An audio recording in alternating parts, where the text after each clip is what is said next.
안녕하십니까. 여러분들의 생물 강의를 맡고 있는 조주원입니다. 자, 우리 이번 시간은요. 자, 2025년 6월 21일에 있었던 2025년 1회 서울특별시 지방공무원 생물 시험 문제 해설 강의를 하도록 하겠습니다.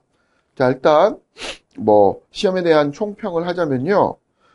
일단 난이도는 굉장히 평이한 수준으로 출제가 되었고요. 그 다음에 범위 자체도 대체로 고르게 출제가 되었습니다. 자, 그래도 특징적인 것들을 한번 살펴보시면, 첫 번째, 일단 눈에 띄는 게 그림 자료를 활용한 문제가 다수 출제가 되었습니다. 약 5문항이 출제가 되었거든요. 자, 그래서 여러분들은 그림 자료에 관해서도 열심히 공부를 해 두셔야지 되겠다. 이런 생각이 듭니다. 자, 그 다음에 이제 두 번째로는, 수능형 문제가 한 문항이 출제가 됐어요. 자, 그래서 개념을 암기하는 것만 가지고, 문제들을 전부 다 해결할 수 있는 건 아니었습니다. 물론 문항수가 적긴 하지만 여러분들이 자료를 분석하고 판단해야 되는 문제가 한 문항 정도 출제가 되었다. 자, 그리고 앞으로는 이런 수능형 문항의 출제 빈도가 조금은 더 늘어나지 않을까, 이렇게 생각을 하고 있습니다. 자, 그 다음에 우리 세 번째 특징은요, 특징적인 건 아까도 선생님이 앞에서도 언급했다시피, 문항이 대체로 어느 한 곳에 편중되지 않고 골고루 출제가 되었어요. 자, 다만, 우리 과거에 우리 되게 시험 문제가 어렵게 나왔던 게 바로 생명공학 쪽이잖아요. 생명공학 기술에 관한 문제가 출제되지 않았습니다. 자, 그리고 유전자와 유전자 발현에 관한 문제도 어렵게 출제되지 않았거든요. 자, 그래서 최근에 와서는 생명공학 기술에 관한 문제도 굉장히 어려웠는데, 그리고 우리 생물 범위 이상의 문제들도 다수 출제가 되었었는데, 이제 요 파트의 문제들이 출제되지 않다 보니까 여러분들이 교재만 열심히 공부하고도 시험을 잘 볼 수 있는 시험이 아니었을까, 그런 생각을 합니다. 자, 그러면 우리 풀이 들어가도록 하겠습니다. 자, 우선 1번 문항부터 볼게요. 1번 문항 굉장히 쉬운 문제였고요. 자, 바로 세포 주기에 관한 문제였습니다. 그죠? 자, 그래서 체세포 분열 주기에 대한 설명으로 가장 옳지 않은 것은 했어요. 이번 시험의 또 특징은 우리 대부분의 시험 문제들이 옳은 것을 고르는 문제들이 대부분이었는데, 옳지 않은 것을 고르는 문제가 다수 출제되었다는 것도 좀 특징적인 내용이 되겠습니다. 자, 일단 세포 주기에 관한 문제가 되겠고요. 여러분들 아시는 것처럼 세포 주기 보면 이렇게 우리 원그래프로 그려낼 수 있었죠. 자, 그래서 이렇게 아주 짧은 기간 동안 M기, 바로 분열기가 있었고요. 그렇죠? 자, 나머지 기간은 우리 간기가 되겠는데, 간기는 크게 세 수로 나누죠. G1기, S기, G2기로 나눌 수가 있었고요. 우리 G1기 때는 뭐합니까? G1기 때는 세포가 생장을 하는 시기였죠. 그래서 단백질의 합성이 가장 활발한 시기였습니다. S기는 DNA 복제기였죠. 자, G2기는 바로 세포 분열을 준비하는 시기. 그죠? 자, 그래서 방추사에 필요한 단백질을 합성한다든지, 이런 것들이 일어나고 있었습니다. 자, 그러면, 보기 보도록 하겠습니다. 핵 안에서 DNA가 복제되는 시기는 S기이다. 그렇죠? S기가 바로 DNA 복제기죠. 당연히 맞는 얘기가 되겠고요. 자, 분열기에는 염색 분체가 2개의 딸세포로 분리된다. 여러분들 아시는 것처럼 표세포 분열이 일어날 때는 바로 뭐의 분리? 염색 분체의 분리가 일어나죠. 그리고 서로 다른 2개의 딸세포로 분리되겠습니다. 자, 3번. 세포가 생장하고 DNA가 복제되는 시기를 간기라고 한다. 그렇죠? 세포가 생장하고 DNA가 복제되는 시기 G1S, G2기를 합쳐서 우리는 간기라 합니다. 자, 4번 G1기에는 세포 분열에 필요한 물질을 합성하고 분열을 준비한다 이렇게 얘기했는데요. 우리 세포 분열에 필요한 물질을 합성하고 분열을 준비하는 건 G1기가 아니라 G2기에 대한 설명이 되겠죠. 그죠? 자, 그래서 옳지 않은 거는 4번이 되겠고요. 굉장히 평이한 문제가 되겠습니다. 됐죠? 자, 그 다음 2번 문제로 넘어가 보도록 하겠습니다. 자, 2번 보기의 가에서 다는 황색, 포도, 상구균, 대장균, 매독균을 현미경으로 나타낸 것이다. 이렇게 얘기했습니다. 이에 대한 설명으로 가장 옳은 것은 했어요. 자, 역시 그림 자료를 활용한 문제가 되겠는데 여러분들 아시는 것처럼 우리 세균은 모양에 따라서 자, 뭘로 나눌 수 있어요? 간균, 구균, 나선균 이렇게 나눌 수 있었죠. 우선 가가 나선균이 되겠고요. 자, 나는 간균이 되겠습니다. 그죠? 간균. 그 다음에 다는 뭐가 되겠어요? 구 모양으로 생겼으니까 구균이 되겠죠. 자, 그러면 여기 나와 있는 거는 황색 포도 상구균, 대장균, 매독균을 나타냈다고 했잖아요. 자, 우선 황색 포도 상구균은 구균이네요. 그죠? 자, 그래서 다에 해당되는 게 황색 포도 상구균이 되겠고요. 자, 그 다음에 나에 해당되는 게 대장균이죠. 대장균은 여러분들 아마 그림도 많이 보셨을 거예요. 그죠? 자, 그 다음에 자, 요게 매독균은 나선균에 해당이 됩니다. 그렇죠? 자, 그러면 보기 보도록 합니다. 가는 대장균이다. 아니죠. 대장균은 나입니다. 그죠? 자, 2번 나는 세포 외막을 가진다. 이렇게 얘기했는데요. 우리 세포 외막, 내막의 여부를 알려면 당연히 그람 양성균과 그람 음성균에 대해서 생각해 보셔야지 됩니다. 그죠? 자, 우선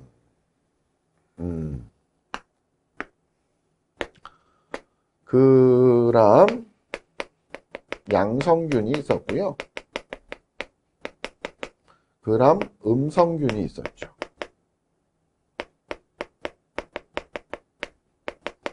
자, 우선 그람 양성균은 자, 그람 염색을 하면 보라색을 띄었었고요. 음성균은 분홍색을 띄었었습니다. 그죠? 자, 그 다음에 외막의 여부. 그죠? 그람 양성균은 세포벽 외에 외막이 없습니다. 자, 그람 양성균은, 음성균은 외막이 있죠. 그죠? 자, 그러면 여기 보시는 매독균은 그람 음성균이 되겠고요. 그렇죠? 여기다 해볼까요? 매독균, 그람 음성균에 해당이 되고, 대장균도 그람 음성균입니다. 그 다음에 황색 포도 상구균, 황색 포도 상구균은 그람 양성균이죠. 여러분, 그람 양성균과 그람 음성균 종류는 꼭 외우셔야지 됩니다. 자, 그래서 자, 나는 세포 외막을 가진다. 나는 대장균이고요. 대장균은 뭐예요? 그람 양성균입니다. 그람 양성균이, 그람 음성균입니다. 자, 그래서 외막을 가진다. 맞는 거죠. 그죠? 대장균은 그람 음성균이니까, 자, 내막을 갖습니다. 자, 그 다음에 3번 봅니다. 다는 그람 염색 결과 분홍색으로 관찰된다 했는데요. 황색 포도 상구균은 그람 양성균이죠. 자, 그래서 염색했을 때 분홍색이 아니라 뭐가 됩니까? 보라색을 띠게 되겠죠. 그래서 틀린 얘기가 되겠고요. 자, 4번. 가는 유산균과 같은 문이다. 이렇게 얘기했는데요. 우선 세균역에 속하죠. 자, 그리고 세균은 이렇게, 자, 우리 뭐예요? 가와 유산균은 같은 문에 속한다. 이렇게 얘기했는데, 우리 매독균 같은 경우는 나선상균문입니다. 그 다음에 유산균은 후벽상균문이에요. 그래서 다른 문이죠. 나선균 같은 경우는 그람 음성균에 해당이, 매독균은, 그죠? 그 다음에 유산균 같은 경우는 그람 양성균이기 때문에 같은 문이 될 수가 없겠죠. 자, 그래서 이거는 틀린 얘기가 되겠습니다. 따라서 정답은 2번이 되겠네요. 그죠? 자, 요 문제 같은 경우는 세균에 대해서 우리가 깊이 있게 공부하진 않지만 우리가 중요하게 다뤘던 그람 양성균과 그람 음성균에 대해서 좀 알고 계셨다면 요 문제는 쉽게 답을 찾을 수 있지 않았을까 이런 생각이 듭니다. 자, 그 다음 3번 문제로 넘어가 보겠습니다. 3번 보실게요. 자, 보기에 C4 식물의 광합성 과정에서 가와 나는 잎의 광합성을 담당하는 두 가지 세포를 기억은 가에서 이산화탄소를 고정하는 반응을 나타낸 것이다. 이렇게 얘기했습니다. 자, 이에 대한 설명으로 옳은 것은 했어요. 그죠? 자, 우선 C4 식물 같은 경우에는 고온, 건조한 환경에서 적응한 식물이고요. 자, 우리 고온의 환경에서 뭐가 일어나요? 고온, 건조한 환경에서는 수분의 손실을 막기 위해서 식물이 기공을 닫게 되면 자, 잎 속에 산소 농도가 높아지게 되고 그러면 이산화탄소를 고정하는 효소 루비스코가 이산화탄소 대신 산소를 고정하게 되죠. 그 결과 우리 RUBP와 산소가 반응하게 됩니다. 이런 현상을 우리 뭐라 그래요? 광호흡이라고 하죠. 광호흡을 하게 되면 광합성의 효율이 크게 떨어지게 되겠습니다. 그죠? 자, 반면에 C4 식물은 이런 고온 건조한 환경에서 광호흡에 의한 피해를 막기 위해서 이산화탄소의 고정과 자, 그 다음에 우리 뭐예요? TCA 회로를 자, 우리 뭐 합니까? 죄송합니다. 켈빈 회로를 다른 세포에서 진행을 하게 되죠. 자, 우선 가세포에서는 이산화탄소의 고정이 일어납니다. 그죠? 가세포에서 이산화탄소 고정이 일어났는데 이산화탄소의 고정이 일어나는 세포가 바로 뭐예요? 이산화탄소의 고정이 일어나는 세포가 바로 엽육세포가 되겠습니다. 엽육세포에서 이산화탄소를 고정하죠. 그죠? 자, 뭘로 고정합니까? 자, 바로 이산화탄소를 옥살 아세트산과 같은 4탄소 화합물로 고정을 하게 됩니다. 그죠? 자, 그리고 이 이산화탄소를 어디로 보내요? 이산화탄소를 어디로 보냅니까? 엽육세포 말고 유관 속초세포로 보내서, 그죠? 바로 켈빈 회로를 진행을 합니다. 자, 요 세포 이름은 유관 속초세포. 또는 다른 말로 뭐라고 얘기합니까? 관다발 초세포라 부르게 되죠. 그죠? 자, 됐죠? 자, 그 다음에 여기 보시면 기억에는 뭐 들어가야 될까요? 그렇죠? 자, 이게 인에놀 피루부산입니다. 자, 그래서 여기는 바로 인에놀 피루부산 카르복실화 효소. 그렇죠? PEP 카르복실화 효소가 들어가야 되겠네요. PEP 카르복실화 효소가 들어가게 되겠습니다. 됐죠? 자, 그러면 1번 봅니다. 순환적 광인산화는 가와 나에서 모두 일어난다 했는데요. 자, 여기 나와 있는 요 과정, 이산화탄소의 고정과 켈빈 회로는 바로 안반응 과정이죠. 안반응. 그죠? 자, 그래서 광인산화, 순환적 광인산화와 비순환적 광인산화는 자, 우리 C4 식물에서도 일어납니다. C4 식물에서도. 그죠? C4 식물에서도 일어나고요. 그래서 순환적 강인산화는 우리 둘 다 이제 뭘 갖고 있어요? 엽록체를 갖고 있기 때문에 자, 둘 다 모두 가와 나에서 일어난다. 맞는 얘기가 되겠고요. 자, 2번 가는 유관 속초세포이다. 가는 엽육세포가 되겠습니다. 틀렸죠. 그죠? 자, 그 다음에 3번, 기역에서 ATP가 소모된다. 이렇게 얘기했는데요. 우리 기역은 효소에 의한 반응으로 일어나는 것이죠. 그죠? 기역은 효소에 의해서 일어나는 거기 때문에 ATP를 소모하지 않습니다. 됐죠? 그 다음에 광호흡은 가보다 나에서 활발하게 일어난다. 이렇게 얘기했는데요. 우선 광호흡 같은 경우는 자, C4 식물에서는 잘 안 일어나겠죠. 그죠? 자, 그래서 가보다 나에서 더 일어난다 했는데 C4 식물은 광호흡이 잘 일어나지 않는다. 이렇게 보셔야 되겠네요. 그래서 이건 틀린 얘기. 따라 정답은 자, 1번이 되겠습니다. 자, 4번 문제. 진핵세포의 세포막에 존재하는 막 단백질의 기능에 대한 설명으로 자, 옳지 않은 것은 했어요. 또 옳지 않은 것을 고르는 문제였습니다. 뭐 여러분은 이건 잘 아시죠? 바로 막 단백질의 기능입니다. 자, 우선 막 단백질은 어떤 기능을 하죠? 자, 첫 번째 수송 단백질이 있어서 물질을 수송하죠. 그죠? 통로 단백질이 있고 운반체 단백질이 있습니다. 자, 두 번째로는 또 뭐 하죠? 그죠? 일부 단백질은 효소의 기능을 합니다. 효소 활성을 나타내는 단백질도 있었죠. 자, 그 다음에 이제 세 번째로는 또 뭐가 있어요? 그렇죠. 신호 전달 과정에서 신호 전달 물질, 뭐 호르몬이라든지 뭐 이런 것 신호 전달자의 수용체 역할을 하죠. 그래서 신호 전달에 관여했었고요. 자, 그 다음에 뭐 네 번째 세포 간 인식에도 관여했었고요. 그죠?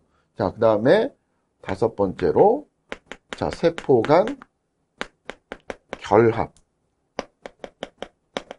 뭐 간극 연접이나 부착 연접에 막단백질이 이용이 되죠. 자, 그 다음에 여섯 번째로는 자, 바로 세포 골격을 세포 기질에 그쵸? 세포 기질에 자, 뭐 한다? 부착시키죠.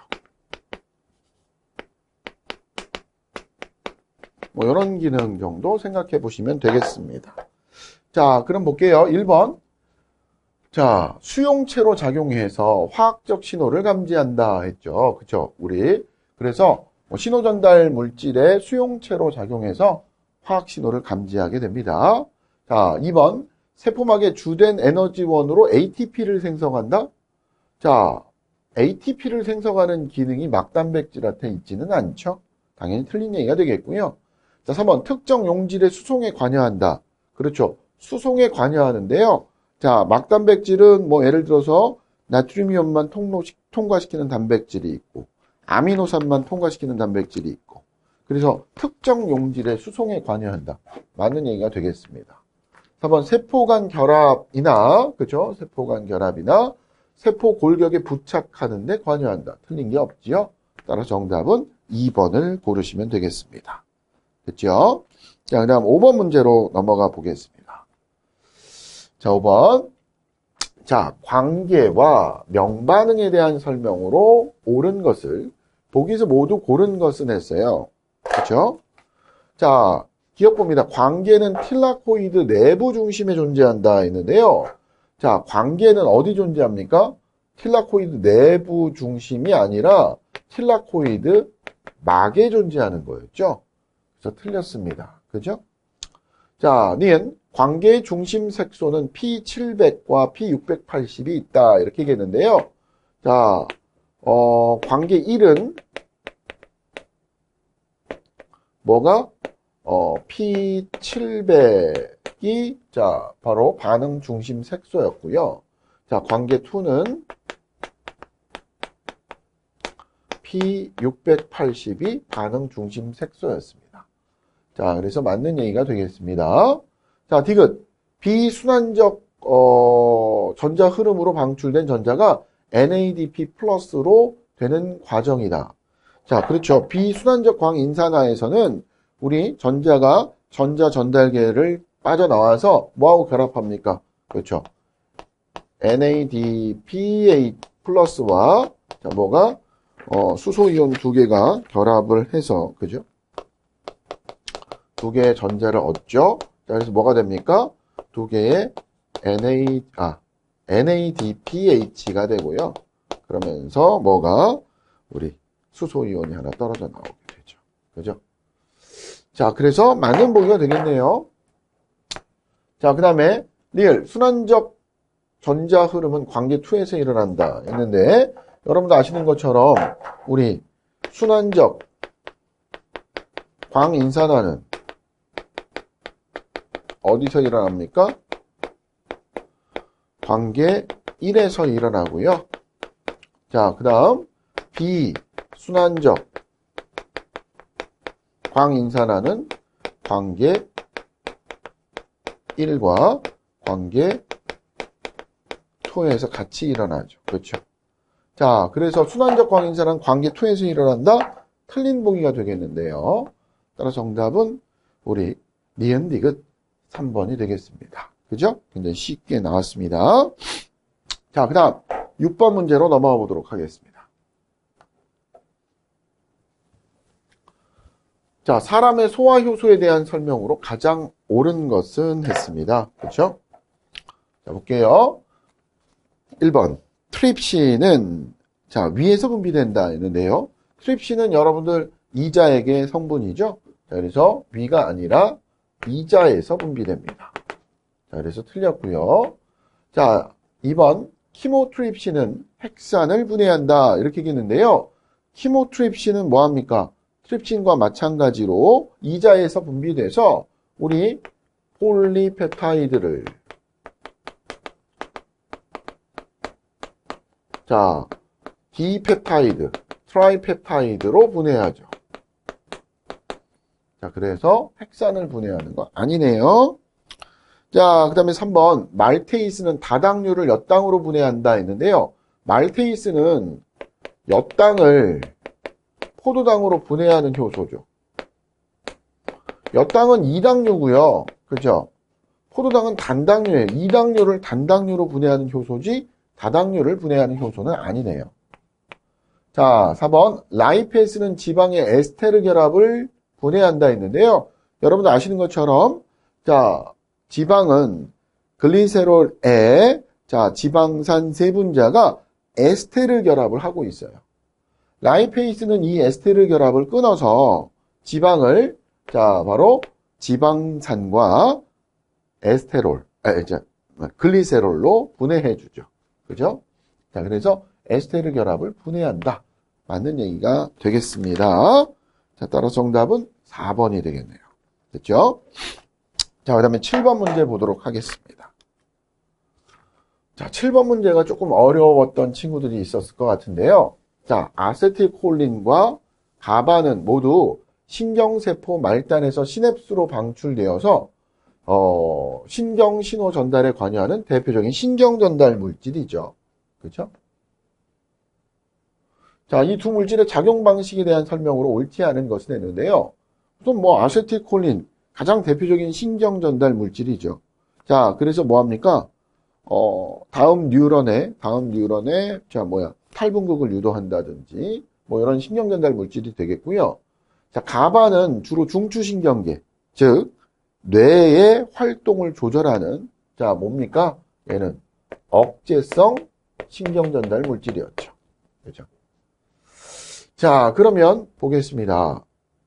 자, 일단 아세틸콜린과 가바라는 신경 전달 물질의 공통점은요. 일단은 두 가지 수용체와 결합하게 됩니다. 두 가지 수용체. 하나는 니코틴 수용체. 뭐 니코틴과 반응한다고 해서 니코틴 수용체가 되고요. 그 다음에 자, 무스카린성 수용체하고도 결합합니다. 우선 니코틴 수용체 같은 경우에는요. 바로 뭡니까? 자, 바로 리간드 개폐성 이렇게 합시다. 리간드 개폐성 이온 통로 수용체다. 이렇게 얘기할 수 있어요. 자, 그래서 보통 아세틸콜린, 니코틴 수용체에 결합하게 되면 나트륨 채널이 열려서 나트륨 이온이 막 유입되죠. 자, 그렇게 해서 세포에 탈분극을 유도하게 됩니다. 반면에 이제 가바 같은 경우에는요, 니코틴성 수용체에 결합하게 되면 염화이온 통로가 열리면서 과분극을 유도하게 되죠. 자, 그 다음에 이제 무스카린성 수용체는요, 보통 우리 뭡니까? G 단백질 결합 수용체입니다. 자, 그래서 아세틸콜린이나 가바 같은 신경전달 물질이 결합하게 되면 G 단백질이 활성화되면서 세포 내 반응을 유발하게 되죠. 자, 그럼 볼게요. 자, 기억. 1번. 아세틸콜린은 니코틴성 수용체 결합에 결합하여 나트륨이온 등의 양이온 통로를 열고 세포막을 탈분극을 유도한다. 맞네요. 틀린 게 없습니다. 2번. 가바는 시냅스 후 뉴런의 가바 수용체와 결합하여 염화이온 통로를 열고 과분극을 일으켜서 자, 흥분 신호 전달을 억제한다. 그렇죠. 맞는 얘기입니다. 자, 3번. 아세틸콜린과 가바는 수용체에 결합한 후 세포 내로 직접 들어가나요? 세포 내로 직접 들어갈 수 있는 수용체는 없습니다. 그죠? 세포 내로 직접 들어가서 기능을 하는 것은 아닙니다. 자, 4번. 아세틸콜린은 시냅스 간극에서 효소에 의해서 빠르게 분해되며 가바는 뉴런이나 자, 교세포에 의해서 재흡수되거나 효소에 의해서 분해된다 했는데요. 우리 여러분도 아시는 것처럼 이 아세틸콜린은 뭐 일부 재흡수되긴 하지만 자, 아세틸콜린 에스테라제라고 하는 효소에 의해서 분해가 되죠. 자, 그리고 가바 같은 경우에는 뉴런이나 신경교세포로 재흡수가 된 다음 재활용이 되거나 아니면 분해가 됩니다. 자, 그래서 뭐 이건 틀린 얘기가 없네요. 답이 명확하게 보이는 문제는 쉬운 문제입니다. 그죠? 주제가 어렵더라도. 따라서 정답은 3번이 되겠습니다. 자, 그 다음 8번으로 넘어가 보도록 하겠습니다. 자, 8번. 식물 호르몬의 기능에 대한 설명으로 가장 옳은 것은 했습니다. 자, 1번. 옥시는 저농도에서 줄기의 생장을 억제하고 뿌리의 생장을 촉진한다. 여기까지는 틀린 얘기가 없어요. 농도가 높을 때는 줄기의 생장을 촉진하고요. 그렇죠?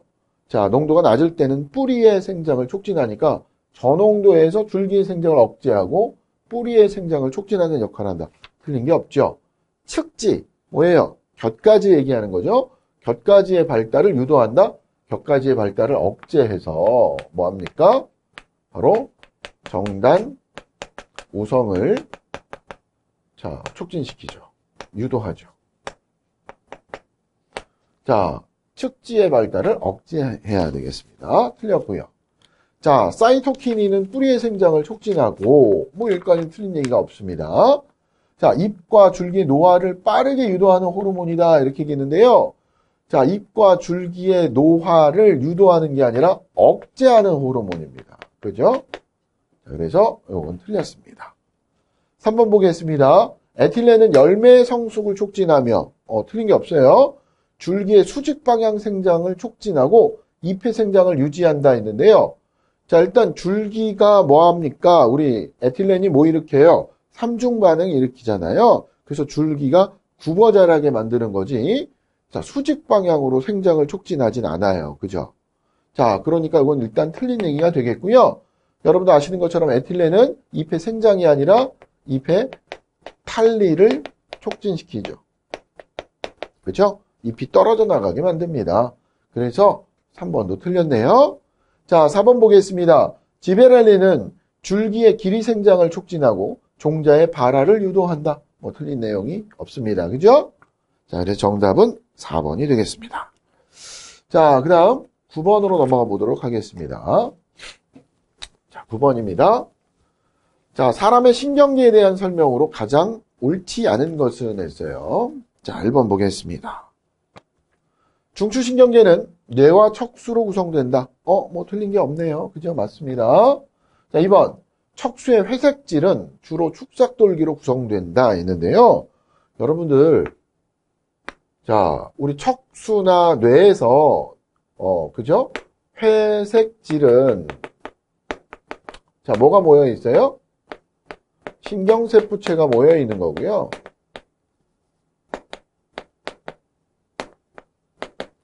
자, 백색질이 뭐가 모여 있는 겁니까? 신경돌기가 모여 있는 겁니다. 그래서 축삭돌기, 자, 회색질은 신경세포체로 구성되어 있죠. 그래서 틀렸어요. 그죠? 자, 3번. 위기 상황에서 교감신경이 흥분하겠네요. 신경절 이전 세포에서는 절전 뉴런에서 말단에서는 뭐가 분비됩니까? 아세틸콜린이 분비되는 건 맞지요. 그 다음에 절후 신경에서는 뭐가 분비됩니까? 그렇죠. 노르에피네프린이 분비돼서, 그렇죠. 긴장 상태, 흥분 상태를 유발하게 됩니다. 그래서 맞는 얘기가 되겠고요. 4번. 대뇌 두정엽에는 신체 감각 정보를 받아들이는 감각령이 있다. 이렇게 얘기했는데요. 뭐 대뇌 두정엽에 감각령 있는 거는 뭐 다 알 거고요. 자, 일단 전두엽은 뭐합니까? 전두엽은 주로 연합령이 있다. 이렇게 얘기하는데요. 전두엽은 뭐예요? 감정,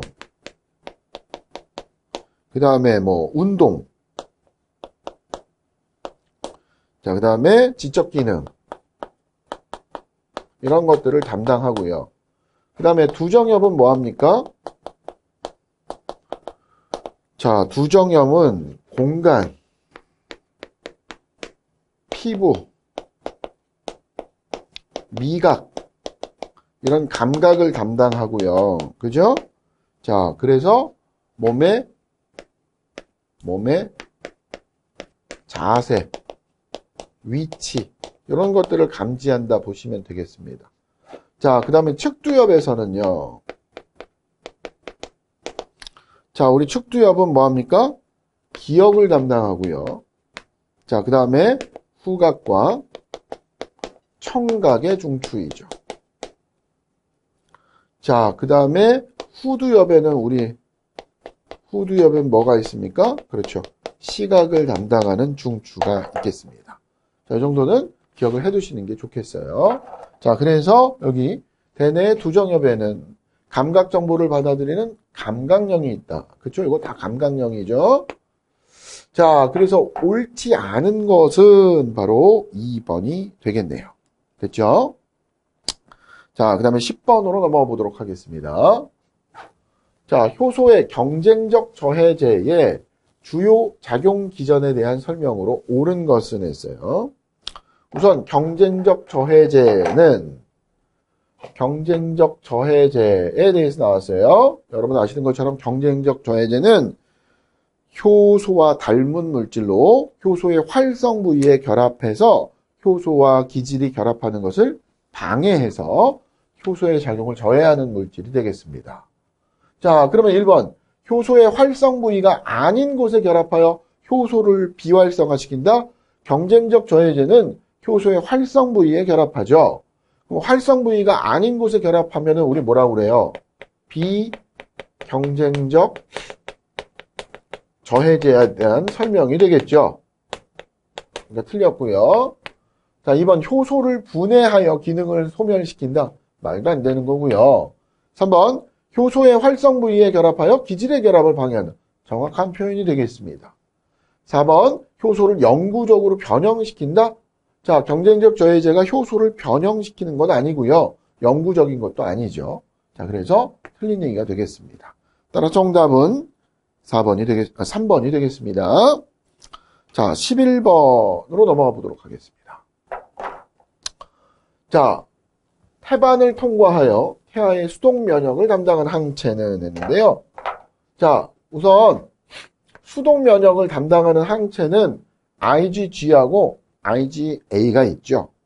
자, 그 중에서 IgA 같은 경우에는 어디 들어있습니까? 모유에 들어있죠. 모유에. 자, 그래서 모유에 존재하는 항체고요. IgG 같은 경우만 유일하게 태반을 통과해서 태아에게 전달됨으로써 수동 면역을 일으키죠. 자, 그래서 태반을 통과해서 태아의 수동 면역을 담당하는 항체는 IgG가 되겠습니다. 정답은 1번이 되겠네요. 자, 그 다음 12번으로 넘어가 보도록 하겠습니다. 자, 12번. 세포호흡에서 산소의 역할에 대한 설명으로 가장 옳은 것은 했어요. 여러분들 아시다시피 세포호흡에서 산소는 자, 뭐예요? 전자전달계에서 전자의 최종 수용체죠. 전자의 최종 수용체. 그죠? 전자전달 과정에서 전자의 최종 수용체입니다. 자, 그래서 마지막에 전자가 자, 전자전달계를 따라서 이렇게 전달이 되다가 우리 뭐예요? 자, 두 개의 수소이온과 두 개의 전자와 2분의 1분의 산소와 그죠? 전자가 만나서 뭐가 됩니까? 물이 되는 거였죠. 그죠? 자, 만약에 산소가 없으면 전자전달계가 작동할 수 없죠. 그래서 NADH나 FADH2가 산화되는 것이 어려워지고요. 그러면 NAD 플러스와 FAD가 고갈될 테니까 TCA 회로나 산화적 인산화가 일어나지 못하게 되죠. 그죠? 자, 그러면 1번 보겠습니다. 전자전달계에서 전자를 받아 물을 생성하는 데 사용된다. 틀린 게 없어요. 그죠?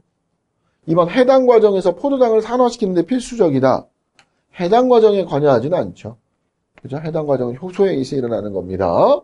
3번 시트르산 회로에서 ATP를 만드는데 직접 관여한다? 물이 자 빠져나오면 빠져나왔지 들어가진 않잖아요. 시트르산 회로에서.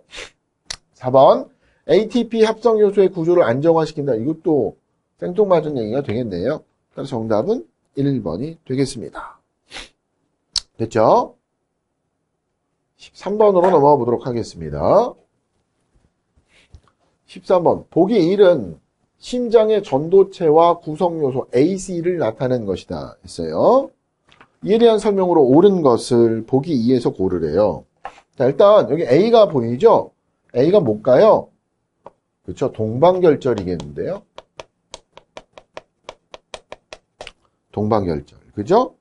자, 동방결절은 이렇게 우심방 뒤쪽 벽에 있어요.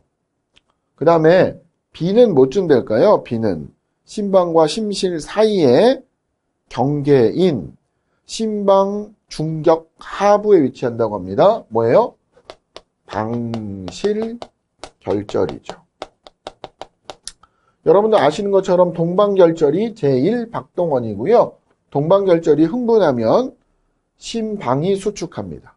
그죠? 얘가 제1박동원. 그죠? 자, 그래서 심방을 수축시키고요.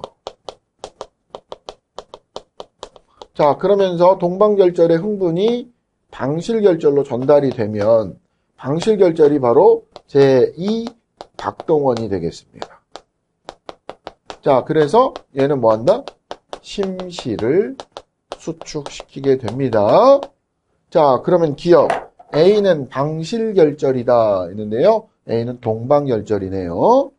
자, 니은 정상적인 심장 박동은 B의 활동 전이와 함께 시작된다 했는데요. 자, 정상적인 심장 박동은 A, 동방결절이 제1박동원이죠. 자, 그래서 A의 활동 전이와 함께 시작된다 해야 되겠습니다. 디귿 C는 뭐예요? C는 심방벽에 쫙 있는 히스색과 프로키니의 섬유가 되겠죠. 방실결절의 흥분이 여기 C에 있는 히스색과 프로키니의 섬유를 타고 심방벽을 쫙 흥분시키면 심실벽을 수축시키면 심실이 수축하면서 혈액이 쭉 뿜어져 나갑니다. 어디로?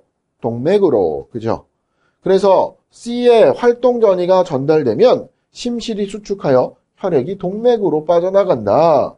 이게 틀린 얘기가 없네요. 그죠? 그래서 정답은 디귿만 맞는 얘기 2번이 되겠습니다. 그렇죠?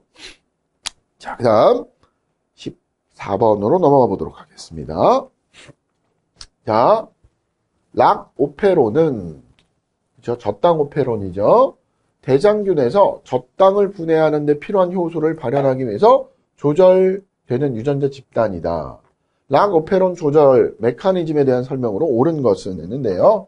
자, 여러분 아시는 것처럼 락 오페론, 저당 오페론 그림으로 그려보면 어떻게 있어요? 이렇게 해서 뭐가 있습니까? 일단 첫 번째 조절 유전자가 있죠. 조절 유전자. 자, 그 다음에 여기에 또 뭐 있어요? 프로모터가 있고요. 그죠? 프로모터가 이렇게 있고. 자, 프로모터 옆에 뭐가 있습니까? 그죠? 프로모터 옆에는 작동 유전자가 있죠. 자, 바로 작동 유전자 뒤에 뭐가 있어요? 이렇게 해서 락Z, 그 다음에 락Y, 락A 이렇게 있겠네요. 우리 얘네를 뭐라고 얘기합니까? 구조 유전자 이렇게 얘기하죠. 자, 우선 조절 유전자는 뭐합니까? 그렇죠. 조절 유전자는 억제자를 합성하죠. 조절 유전자가 전사돼서 억제자 단백질이 만들어집니다. 그 다음에 프로모터는 뭐 하는 곳이에요? RNA 중합 효소가 결합해서 전사가 시작되는 곳이고요. 작동 유전자는 뭐 하는 곳이에요? 그렇죠. 조절 유전자가 만든 억제자가 결합하는 곳이 되겠습니다. 억제자가 작동 유전자에 결합하게 되면 RNA 중합 효소가 프로모터에 결합할 수 없게 되기 때문에 여기는 구조 유전자들이 전사되지 못하죠. 그죠? 자, 반면에 저당이 없으면 억제자가 작동 유전자에 결합해서 프로모터의 RNA 중합 효소가 결합할 수 없게 되고, 자, 그러면 구조 유전자가 전사되지 못하니까 저당 분해 효소가 합성되지 못하게 되죠. 근데 만약에 저당이 있으면 어떻게 돼요? 자, 바로 저당의 유도체인 알락토스가 억제자와 결합하게 되고 이 억제자를 비활성화시키게 됩니다. 그러면 이 억제자가 작동 유전자에 결합할 수 없게 되고요. 자, 그러면 RNA 중합 효소가 프로모터에 결합해서 여기는 구조 유전자를 전사할 수 있게 되고요. 그러면 뭐가 저당 분해 효소가 만들어지는 것이었죠. 그러면 1번 봅니다. 락 오페론의 억제자는 프로모터에 결합하여 전사를 억제한다가 아니라 프로모터가 아니라 어디에 결합하는 거예요? 그렇죠. 자, 바로 작동 유전자에 결합하는 겁니다. 그래서 틀렸고요. 자, 2번 보겠습니다. 락 오페론의 프로모터 부위는 작동자로서 유전자의 발현을 억제한다? 락 오페론의 프로모터는 뭐 하는 곳이에요? 작동자로서 유전자의 발현을 억제한다? 뭐 말이 좀 그런데요. RNA 중합 효소가 결합하는 부위지 얘가 유전자의 발현을 억제하는 건 아니죠.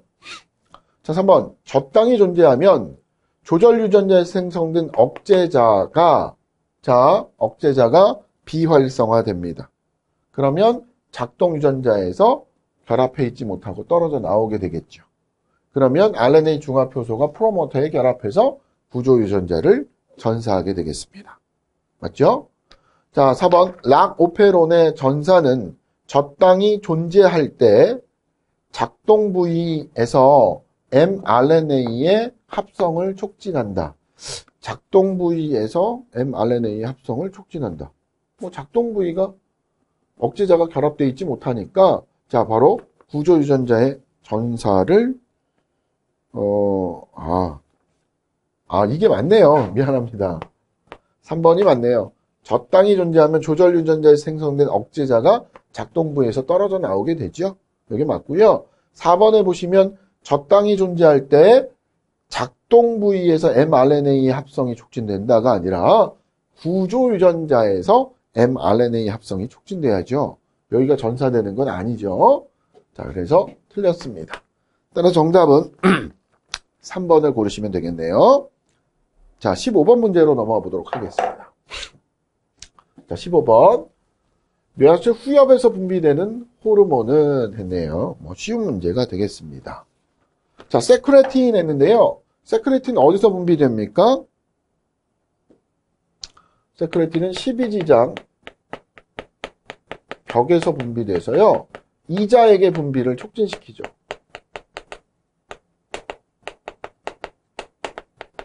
맞죠? 자, 그러니까 뇌하수체 후엽이 아니고요. 성장 호르몬은 뇌하수체 전엽에서 분비됩니다. 그죠? 자, 틀렸죠. 옥시토신. 옥시토신. 그죠? 옥시토신하고 ADH가 항이뇨 호르몬 ADH가 뇌하수체 후엽에서 분비되는 호르몬이었죠. 맞네요. 4번 프롤락틴 했는데요. 프롤락틴. 자, 바로 얘도 뇌하수체 전엽에서 분비되는 호르몬이죠. 따라서 정답은 3번을 고르시면 되겠습니다. 자, 그 다음 16번으로 넘어가 보도록 하겠습니다. 16번. 자, 보기에서 A와 B는 R 선택종과 K 선택종에서 수명의 백분율 생존 개체 수를 관계없이 나타낸 것이다. 이에 대한 설명으로 옳은 것은 자, 이렇게 얘기했는데요. 자, 이게 뭐 개체의 생존 곡선이죠. 생존 곡선. 그죠? 개체군의 생존 곡선.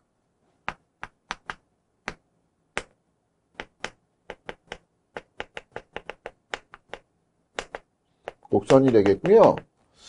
요렇게 생긴 게 자, 사람형에서 1형이고요. 죄송합니다. 3형이고요. 요렇게 생긴 거는 1형이죠. 1형. 그죠? 1형이 되겠습니다. 자, 그런데 우리 일단은 R 선택종과 K 선택종인데요. 자, R 선택종과 K 선택종의 특징을 조금만 정리를 해보시면 R 선택종, K 선택종. 자, 우선 R 선택종은 뭐예요? 자, 밀도, 비의존성 선택종이고요. 그죠? 자, K 선택종은 밀도, 의존성 선택종이 되겠습니다. 그렇죠? 우선 환경, 변화. 자, R 선택종은 환경 변화가 큰 곳에서 서식하고요. K 선택종은 환경 변화가 작은 곳에서 성식합니다. 그 다음 성숙 기간을 보면요. R 선택종은 성숙 기간이 짧고요. K 선택종은 길죠. 자, 수명. R 선택종은 짧고요. K 선택종은 길죠. 그 다음에 생존 곡선을 보면 R 선택종은 1이나 아니면 2형을 나타내죠. 이렇게 되는 게 2형이었습니다. 그죠? 자, K 선택종은 생존 곡선이, 개체군의 생존 곡선이 3형으로 나오죠. 3형. 자, 그 다음에 생식 횟수를 보면 R 선택종은 일생에 한 번, K 선택종은 여러 번에 걸쳐서 일어나죠. 자손수. R 선택종은 자손수가 많고요. K 선택종은 자손수가 적습니다. 자, 개체의 크기. R 선택종은 작죠? K 선택종은 크죠? 그죠? 자, 그러면 봅시다. 1번 서식 환경의 변화. 자, 이거 먼저 찾아야죠. 요거 개체군의 생존 곡선 1형은 K 선택종입니까? R 선택종입니까? 그렇죠. R 선택종이 되겠고요. B는 3형이니까 3형은 K 선택종이 되겠습니다. 자, 그럼 1번 서식 환경의 변화는 A가 B보다 적다? 아니죠. 자, R 선택종이, 그죠? 변화가 큰 환경에서 서식합니다. 틀렸고요. 2번 개체의 크기는 A가 B보다 크다? A가 작죠. K 선택종이 크죠. 틀렸습니다. 생식 시기는 A가 B보다 늦다. 자, A는 초기에 생식을 하고요. 그죠?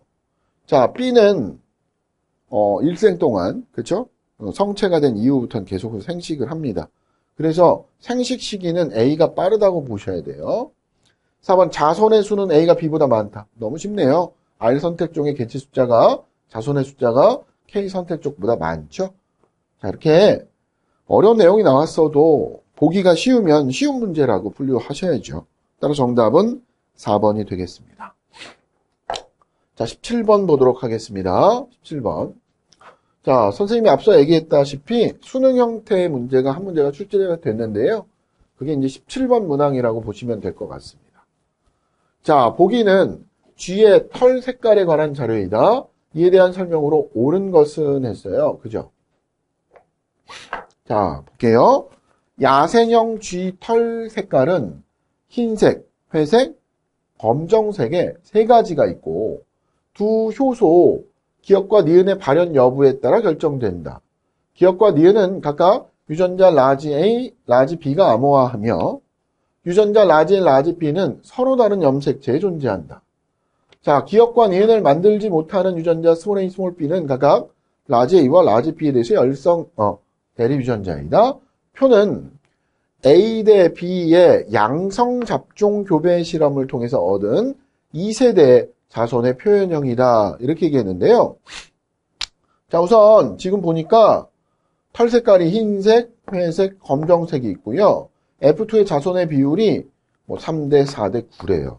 3대 4대 9는 본 적이 없는 비율인데요. 자, 우리가 보통 양성 잡종 라지 A, 스몰 a, 라지 B, 스몰 b인 개체하고 얘네 둘을 갖다가 교배를 하면 우리 어떻게 되죠? 어떤 애들이 나와요? 자손의 표현형이 라지 A, 라지 B인 애들. 그죠? 표현형이 라지 A, 스몰 b인 애들. 표현형이 스몰 a, 라지 b인 애들. 표현형이 스몰 a, 스몰 b인 애들이 9대, 3대, 3대 1로 나왔었죠. 그죠? 자, 그런데 이게 9대, 3대, 3대 1이에요. 자, 그러니까 요놈이 회색 아니면 흰색이 되는 거죠. 그러니까 9에 해당되는 게 이게 검정색이 되겠고요. 이 둘은 뭐예요? 둘 중 하나가 흰색이고요. 둘 중 하나가 회색입니다. 뭔지는 모르겠어요. 그죠? 자, 그리고 얘가 회색인 거죠. 그래서 회색이 4개가 나온 거고요. 흰색은 3개가 나온 거죠. 맞죠? 이 정도까지 우리가 유추할 수 있겠습니다. 그러면 1번 기역과 니은이 모두 결여되면 회색이 된다. 이렇게 얘기했는데요. 기역과 니은이 모두 결여된 게 스몰 a, 스몰 b겠죠. 표현형이. 그러면 회색이네요. 이거 맞네요. 그죠? 자, 니은 봅니다. 기역과 니은이 모두 발현되면 회색이 된다. 기역과 니은이 모두 발현된 게 라지 A, 라지 B죠? 무슨 색깔이에요? 검정색이네요. 그죠? 틀렸습니다. 검정이 돼야 돼요. 자, 기역과 니은이 모두 발현되면 흰색이 된다. 기역과 니은이 모두 발현되면 검은색이라니까요. 틀렸죠. 자, 디귿 기역과 니은 중 한 가지만 결여되면 검정색이 된다.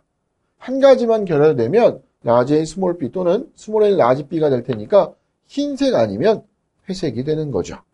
자, 그래서 틀렸습니다. 따라서 정답은 1번이 되겠네요. 자, 그 다음 18번으로 넘어가 보도록 하겠습니다. 18번. 자, 보기는 상부적인 두 사슬 가와 나로 이루어진 4개의 염기쌍 이중나선 DNA를 나타낸 거래. 자, A와 B는 가의 두 염기를 점선은 염기상에서 일반적인 수소결합을 나타낼 때 이에 대한 설명으로 옳은 것을 했어요. 자, 일단 이 문제를 풀려면요. 일단 뭘 알아야 돼요? 여러분도 아시는 것처럼 아데닌과 타이민이 자, 상보적으로 결합하고요. 구아닌과 사이토신이 상보적으로 결합합니다. 자, 우선 아데닌과 구아닌은 자, 뭐예요? 퓨린 염기예요. 퓨린. 그러니까 고리가 몇 개 있어요? 고리 2개.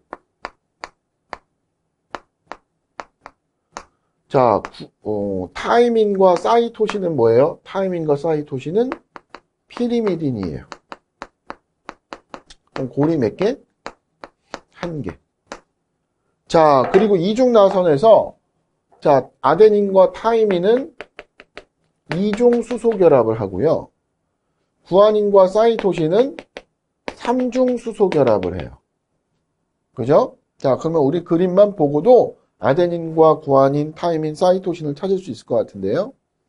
자, 우선 얘네 둘은 이중의 수소 결합을 했죠. 자, 그러니까 아데닌과 타이민이 되겠고 이 아데닌과 타이민 중에 고리 2개짜리가 아데닌, 고리 1개짜리가 타이민. 그죠? 자, 그 다음에 여기 있는 얘네는 3중 수소 결합을 했으니까 구아닌과 사이토신이 되겠고요. 고리 2개짜리가 퓨린 염기인 구아닌이 되겠고요. 고리 1개짜리가 타이민이 되겠습니다. 마찬가지 이유로 얘는 아데닌, 타이민. 얘는 3중 수소 결합이니까 구아닌, 사이토신. 이렇게 되겠네요. 자, 그러면 1번 보겠습니다. A는 유라실이다. 자, DNA예요. DNA는 유라실이 없죠. 자, 그래서 틀렸고요. 자, 2번 B가 포함된 뉴클레오시드는 데옥시구아노신이다. 이렇게 얘기했는데요. 그죠? 우리 뉴클레오시드가 뭐예요? 뉴클레오시드. 자, 뉴클레오시드는 자, 당과 염기가 결합되어 있는 입자를 뉴클레오시드라고 얘기합니다. 그죠? 자, 그래서 봐볼게요. 우선 RNA의 뉴클레오시드, RNA의 당은 리보스잖아요. 리보스. 그래서 RNA에서 아데닌이 붙으면 아데노신이라고 하는 거고요. 그렇죠? 구아닌이 붙으면 구아노신이라고 하는 거고요. 사이토신이 붙으면 우리 사이티딘이라고 하고요. 유라실이 붙으면 우리 유리딘이라고 하죠. DNA에서는 당이 디옥시리보스이기 때문에 디옥시라는 접두어를 붙이면 돼요. 디옥시아데노신, 디옥시구아노신, 디옥시사이티딘. 자, 그 다음에 DNA는 유라실이 없으니까 타이민이 붙으면 디옥시티미딘. 이렇게 이름을 붙입니다. 자, 그래서 B가 포함된, B가 구아닌이잖아요. 뉴클레오시드는 데옥시구아노신이다. 디옥시구아노신. 이게 맞네요. 그죠? 자, 3번. 나의 3' 말단 염기는 아데닌이다 했는데요. 자, 우리 인산이 붙어 있는 쪽이 5' 말단이고요. 그 다음에, 자, 당이 있는 쪽이 3' 말단이죠. 그럼 3' 말단의 염기는 구아닌인데요. 틀렸네요. 그 다음에 4번. 이 DNA의 GC 함량은 25%이다 했는데요. 자, 지금 염기 8개 중에, 자, 바로 몇 개가? 4개가 이거 타이민이 아니네요. 아이고, 이거 사이토신이죠. 미안합니다. 사이토신. 그죠? 실수했습니다. 구아닌과 사이토신이 4개죠? 그럼 몇 퍼센트입니까? 50%죠. 그죠? 50%. 그죠? 4쌍 중에 구아닌과 사이토신이 2쌍이니까 50%가 돼야 되겠습니다. 자, 그래서 정답은 2번이 되겠습니다. 자, 그 다음 19번으로 넘어가 보겠습니다. 자, 원시 생명체의 출현 가설에서 코아세르베이트와 마이크로스피어에 대한 설명으로 옳은 것을 보기에서 있는 대로 고르시오. 이렇게 되는데요. 우리 원시 생명체에서 세포가 출현할 때 세포 이전에 이제 뭘 이루게 돼요? 유기물 복합체를 이루게 됩니다. 그쵸? 자, 그 유기물 복합체에는 그죠? 오파린이 주장한 코아세르베이트가 있었고요. 그 다음에 폭스가 주장한 마이크로스피어가 있었습니다. 자, 코아세르베이트는요. 유기물이 뭉쳐서 생긴 콜로이드 상태의 유기물 복합체다. 이렇게 보시면 되겠고요. 자, 그 다음에 마이크로스피어는 폭스가 주장했는데, 자, 얘는 폴리펩타이드를 넣었을 때, 고온 고압에서 생성된 폴리펩타이드를 넣었을 때 얘를 중심으로 한 액상의 유기물 복합체.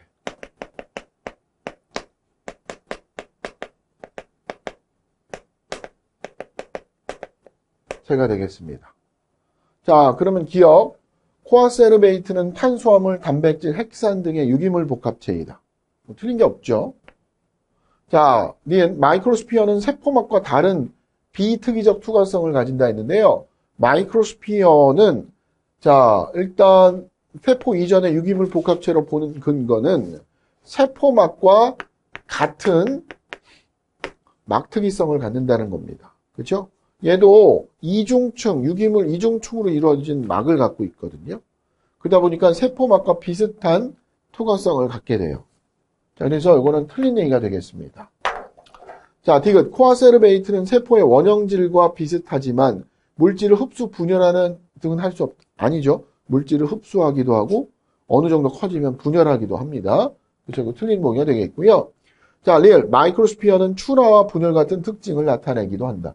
그렇죠? 마이크로스피어. 이 둘 다 분열도 하고요. 그죠? 필요한 물질을 흡수하기도 하고 생장도 합니다. 그죠? 그 중에서 마이크로스피어 같은 경우는 출하라는 방법으로 분열하기도 하죠. 자, 그래서 맞는 얘기가 되겠고요. 정답은 기억, 리을이 되겠습니다. 자, 마지막 20번 문제 보겠습니다. 자, 고사리에 대한 설명으로 옳지 않은 것은 자, 이렇게 얘기했는데요. 자, 뭐 여러분들 아시는 것처럼 고사리는 대표적인 양치식물에 해당이 되죠.